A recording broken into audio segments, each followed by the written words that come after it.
Oke, baiklah. Assalamualaikum warahmatullahi wabarakatuh. Kembali dengan Buana 79, salam semangat selalu untuk seluruh pelajar di Indonesia, baik dari Sabang sampai Merauke, dari Miangas hingga Pulau Rote. Baiklah, pada pertemuan kali ini saya akan coba bahas terkait apa itu rekonsiliasi bank, dan di sini saya akan coba sajikan beberapa contoh atau ada contoh ya dari PT Aneka Jaya, di mana kita tahu bahwa untuk rekonsiliasi bank itu adalah sebuah analisis pencatatan informasi atas perbedaan jumlah saldo antara rekening koran dengan saldo kas perusahaan. Intinya bahwa ada perbedaan catatan jumlah kas yang ada di perusahaan dengan yang ada di bank, sehingga perlu adanya rekonsiliasi bank. Di mana tujuan untuk dilakukannya rekonsiliasi bank ini adalah untuk memeriksa ketelitian dalam setiap pencatatan rekening kas perusahaan dengan pihak bank. Oke, bentuk rekonsiliasi seperti ini kira-kira ya, di mana adanya perbedaan catatan perusahaan dengan catatan bank, khususnya kas di sini. Tentunya ada yang mempengaruhi adanya penambahan dan pengurangan dari masing-masing pihak, baik itu perusahaan maupun bank, yang mestinya harus disamakan. Oke, langsung saja di sini saya sudah siapkan contoh soal ya, atau contoh kasus yang ada di PT Aneka Jaya, di mana di sini pada akhir bulan PT Aneka Jaya ini adalah salah satu nasabah yang ada di Bank Mandiri, dan pada akhir Oktober 2017 ini ada penerimaan atau diterima rekening koran Bank Mandiri. Kemudian diketahui di sini ada perbedaan saldo akhir antara saldo kas pada Bank Mandiri dan saldo akhir Oktober 2017 pada catatan perusahaan. Jelas di sini ada perbedaan nilai saldo kas yang ada di perusahaan dengan saldo kas yang ada di pihak Bank Mandiri. Nah, saldo akhir kas pada rekening koran ini dinyatakan ternyata Rp60.400.000. Sedangkan informasi saldo akhir kas menurut catatan PT Aneka Jaya ini menyatakan bahwa nilai kas itu jumlahnya adalah Rp49.725.000. Di sini kita lihat ada perbedaan nilai catatan kas dari rekening koran yang ada di Bank Mandiri dengan yang ada di perusahaan. Kemudian pihak Aneka Jaya itu menelusuri atau meneliti kembali, dan ternyata di sini ditemukan beberapa hal yang menjadi penyebab adanya perbedaan nilai saldo ini, baik itu catatan kas perusahaan maupun catatan kas yang ada di Bank Mandiri. Nah, perbedaan-perbedaan ini setelah diteliti, ini ada beberapa poin yang menyebabkan adanya perbedaan kas yang di bank dengan yang di perusahaan. Oke, langsung saja mungkin kita akan coba analisis di sini, kemudian hasil analisis ini kita masukkan ke dalam rekonsiliasi bank. Nah, sebelum kita memasukkan unsur-unsur yang menyebabkan adanya perbedaan saldo kas ini, maka hal pertama yang harus dilakukan adalah kita masukkan dulu saldo awal kas sesuai yang ada di catatan perusahaan. Di sini kita lihat bahwa Aneka Jaya ini menyatakan jumlah kasnya adalah Rp49.725.000. Ini kita masukkan sebagai saldo awal kas menurut catatan perusahaan di sini. Oke, lalu kedua, selanjutnya kita masukkan saldo awal kas sesuai dengan catatan yang ada di rekening oleh pihak Bank Mandiri, yaitu nilainya adalah Rp60.400.000. Kita masukkan sebagai saldo awal kas pada catatan di rekening Bank Mandiri. Oke, kemudian setelah saldo awal ini kita masukkan, baru kita masukkan unsur-unsur yang menyebabkan adanya perbedaan catatan kas sesuai yang ada di perusahaan dengan yang di Bank Mandiri. Yang pertama, ternyata di sini yang menyebabkan adanya perbedaan, ada tagihan PT Aneka Jaya pada Toko Langjaya itu sebesar Rp13.600.000, dan ini telah dilakukan oleh Bank Mandiri. Dari PT Aneka Jaya belum mencatatnya atau belum mencatatnya. Jadi pihak bank ini sudah mencatat sebesar Rp13.600.000 hasil dari tagihan kepada kepada pihak lain yang dimiliki oleh PT Aneka Jaya pada Toko Langgeng. Ya, jadi Toko Langgeng ini mempunyai piutang, atau kita punya piutang, ternyata pihak Mandiri itu menagihnya dan berhasil. Kemudian dia mencatatnya sebagai penambahan kas, yaitu sebesar Rp13.600.000 di pihak bank. Dan PT Aneka Jaya ini belum menyatatnya, sehingga di sini adanya tagihan PT Aneka Jaya pada Toko Langjaya yang dilakukan oleh Bank Mandiri ini akan menambah nilai saldo kas yang ada di perusahaan sebagai penagihan piutang oleh pihak bank. Ini akan kita masukkan ke sini. Nilainya adalah Rp13.600.000. Oke, itu yang pertama. Yang kedua, ada setoran ke Bank Mandiri pada tanggal 30 Oktober 2017 yaitu sebesar 19.200.000. Dan ini setoran ini belum dicatat oleh pihak bank sehingga otomatis adanya setoran bank kepada setoran oleh pihak PT kepada Bank Mandiri ini harusnya menambah nilai kas yang ada di Bank Mandiri, yaitu akan kita masukkan sebagai penambahan di saldo atau di sisi pihak bank sebagai setoran dalam perjalanan. Nilainya adalah Rp19.200.000. Oke, itu yang kedua. Yang ketiga, penyebab perbedaan catatan kas bank dan perusahaan yaitu ada informasi yaitu Bank Mandiri ini membebankan beban administrasi sebesar Rp500.000 dan belum dicatat oleh PT Aneka Jaya. Ternyata ada biaya administrasi bank yang dikenakan oleh pihak bank dan pihak bank sudah mencatatnya sebagai pengeluaran atau sebagai nilai yang mengurangi nilai kas. Ternyata di pihak perusahaan ini belum dicatat. Maka ini akan kita catat, poin C ini akan kita catat sebagai pengurangan atas nilai kas pada perusahaan, yaitu sebagai beban administrasi bank nilainya adalah Rp500.000. Kita gunakan tanda dalam kurung atau min sebagai nilai yang sifatnya dia mengurangi.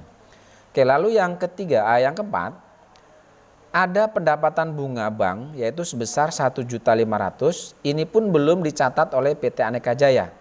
Maka adanya pendapatan bunga ini otomatis akan menambah nilai kas pada sisi perusahaan di sini, yaitu sebesar kita catat sebagai pendapatan bunga yaitu besarnya Rp1.500.000.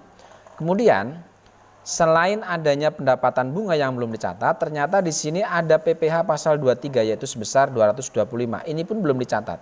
Maka adanya PPh ini otomatis akan mengurangi nilai kas yang ada di perusahaan. Kita akan catat sebagai pengurangan atas nilai kas di sisi perusahaan yaitu PPh pasal 23 besarnya adalah Rp225.000.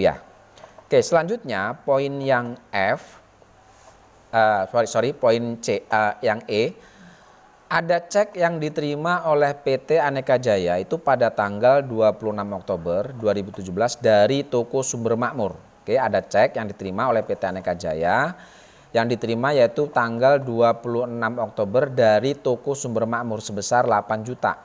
Ternyata ini tidak ada dananya. Artinya kita menerima cek tetapi setelah kita kita cairkan ternyata ini tidak ada nilainya, artinya sama dengan nilai cek kosong atau sama dengan artinya cek kosong. Adanya cek kosong ini otomatis akan mempengaruhi adanya pengurangan atas nilai kas oleh perusahaan, yaitu kita masukkan sebagai cek kosong sebesar 8 juta rupiah. Lalu selanjutnya untuk poin F, cek sejumlah 11.500.000 yang diterima PT Aneka Jaya dari toko Sumber Rejeki sebagai pembayaran dicatat oleh bagian akuntansi PT Aneka Jaya ternyata sebesar 6.500.000. Ya, jadi kita menerima cek sejumlah 11.500.000 yang diterima PT Aneka Jaya dari toko Sumber Rejeki. Ternyata pihak akuntansi kita itu mencatatnya penerimanya hanya 6.500.000. Di sini ada selisih 5 juta.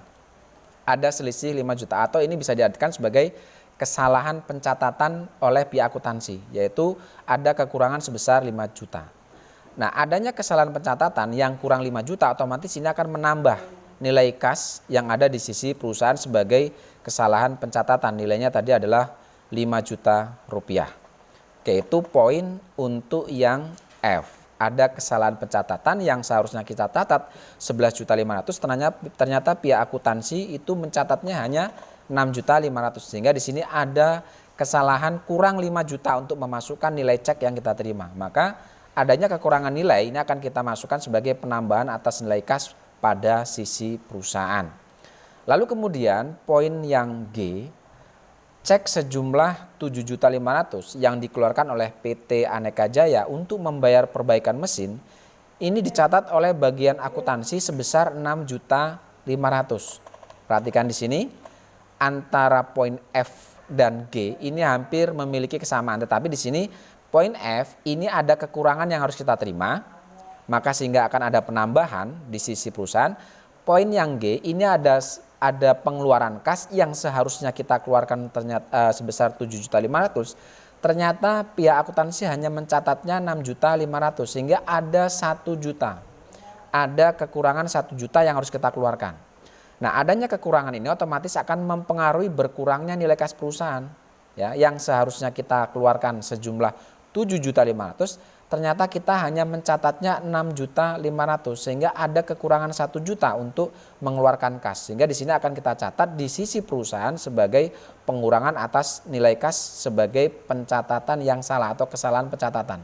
Nilainya adalah 1 juta. Ini ya, perhatikan kesalahan pencatatan yang berdampak menambah nilai kas dengan kesalahan pencatatan yang berdampak pada pengurangan nilai kas. Kalau tadi perbedaannya di sisi di poin F ini seharusnya kita mencatat 11 juta dan hanya dicatat 6.500.000, yang poin G yang seharusnya kita keluarkan sebesar 7.500.000 ternyata kita hanya mencatat 6.500.000 sehingga di sini ada kekurangan 1 juta uang yang kita keluarkan. Di sini yang poin F ada kekurangan 5 juta yang harus kita terima.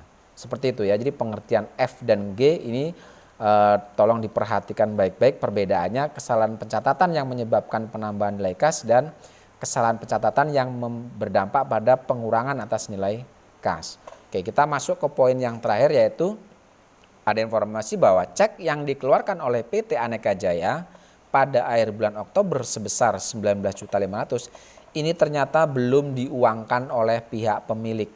Ya, belum diuangkan oleh pihak pemilik sehingga adanya cek yang dikeluarkan oleh PT Aneka Jaya ini dan belum diuangkan oleh pemilik ini akan berdampak pada pengurangan atas nilai kas yang ada di bank sebagai cek yang masih dalam peredaran. Ya, nilainya adalah 19.500.000 rupiah. Oke, adanya cek dalam peredaran itu sekali lagi akan mengurangi nilai kas pada sisi bank. Oke, saya rasa untuk analisisnya selesai. Setelah itu baru kita coba akan rapikan laporannya. Untuk total penambahan ini kita lihat totalnya kita dapat sebesar 20.100.000 dan total pengurangan kas ini kita dapat besarnya adalah 60 juta nilai total pengurangannya adalah 9.725 sehingga kalau kita jumlahkan saldo awal kas menurut informasi perusahaan yaitu 49.725 ditambah dengan total penambahan kas yaitu 20.100.000 dikurangi dengan pengurangan kas 9.725 maka didapatlah 60.100.000 rupiah. Ini adalah total saldo akhir kas menurut versi perusahaan. Oke, sekarang kita akan jumlahkan untuk saldo kas sesuai versi bank di sini. Kita lihat bahwa setoran dalam perjalanan tadi adalah 19.200.000 karena hanya satu maka kita totalkan di sini kita jumlahkan sama yaitu 19.200.000. Kemudian pengurangan untuk sisi kas bank di sini pun hanya ada satu item yaitu cek dalam peredaran. Nilainya kita jumlahkan ke bawah yaitu 19.500.000 sehingga di sini kita jumlahkan saldo awal kas menurut versi bank ditambahkan dengan penambahan kas setelah adanya rekonsiliasi dan dikurangi dengan total pengurangan kasnya sehingga 60.400.000 ditambah 19.200.000 dikurangi dengan 19.500.000 maka ketemulah hasil sebesar 60.100.000. Ini saldo akhir menurut versi sisi bank. Sehingga kalau kita lihat hasil akhirnya antara saldo akhir kas menurut perusahaan dan saldo akhir kas menurut bank setelah diadakan rekonsiliasi bank di sini maka nilai saldo akhirnya memiliki nilai yang sama. Oke, seperti itu ya cara menyusun rekonsiliasi bank bahwa tadi disampaikan di awal. Rekonsiliasi bank ini dibutuhkan untuk memeriksa adanya ketelitian dalam setiap pencatatan rekening kas perusahaan dengan pihak bank. Adanya rekonsiliasi ini disebabkan karena adanya perbedaan hal tertentu sehingga ada perbedaan saldo kas menurut perusahaan dan saldo kas menurut pihak bank. Seperti itu. Maka perlu diadakanlah namanya rekonsiliasi bank untuk menyocokkan atau menyamakan versi atau menyamakan nilai saldo antara perusahaan dan bank. Oke, saya rasa untuk pertemuan kali ini cukup ya terkait materi mengenai rekonsiliasi bank. Mudah-mudahan ini bisa membantu dan salam sehat dari Buana 79. Terima kasih. Assalamualaikum warahmatullahi wabarakatuh.